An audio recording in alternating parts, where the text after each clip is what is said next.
Comenzamos con el sublenguaje DDL, el lenguaje de definición de datos. Este sublenguaje es el que se encarga de la definición y modificación de los elementos principales de la base de datos.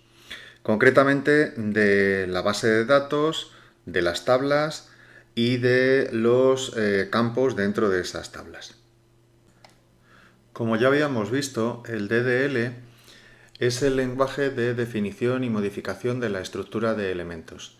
Es aquel que se encarga de crear las tablas, los campos y la base de datos.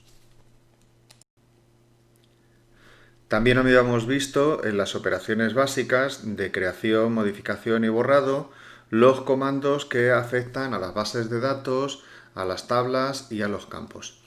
Todos estos comandos que están por aquí, que afectan a bases de datos, tablas, campos y que son para crear, modificar y borrar, todo eso es lo que forma parte del DDL.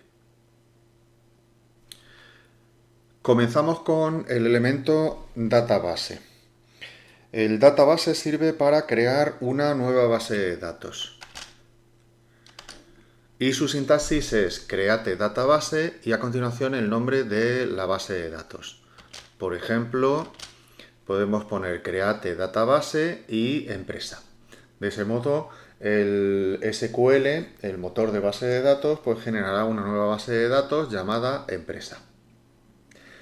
Vamos a probar esto dentro del phpMyAdmin.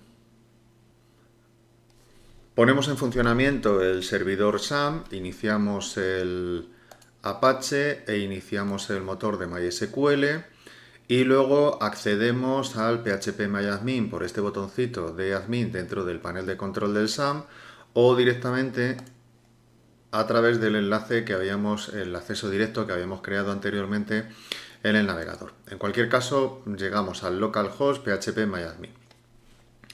Aquí dentro podemos ver la colección de bases de datos que tiene este motor de SQL. Tengo estas bases de datos que están aquí, que las puedo ver aquí en la barra de la izquierda o las puedo ver también en la pestaña de base de datos. También podemos ver esas bases de datos con una instrucción de SQL. En el SQL escribimos show databases. Lo ejecutamos y entonces nos devuelve el listado del nombre de las bases de datos disponibles.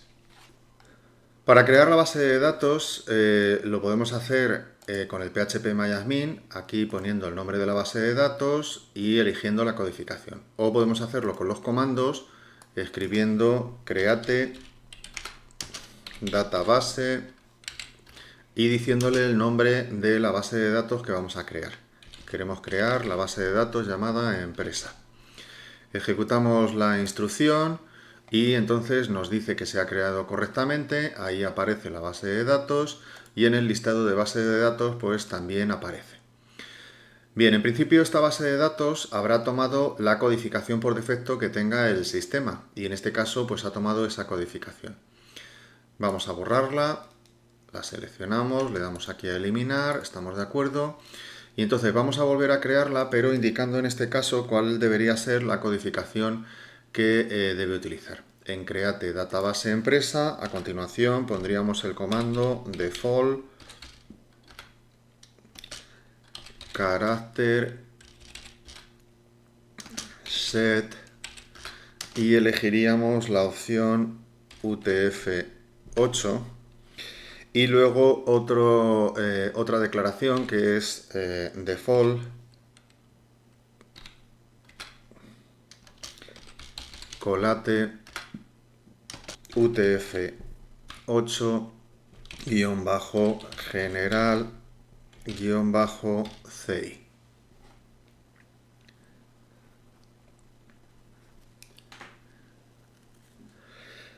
Bien, toda esta instrucción serviría para indicarle que queremos crear una base de datos y cuál es la codificación.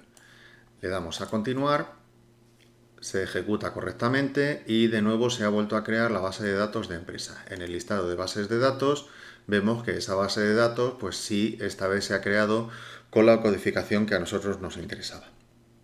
Bien, pues esto es todo por este vídeo.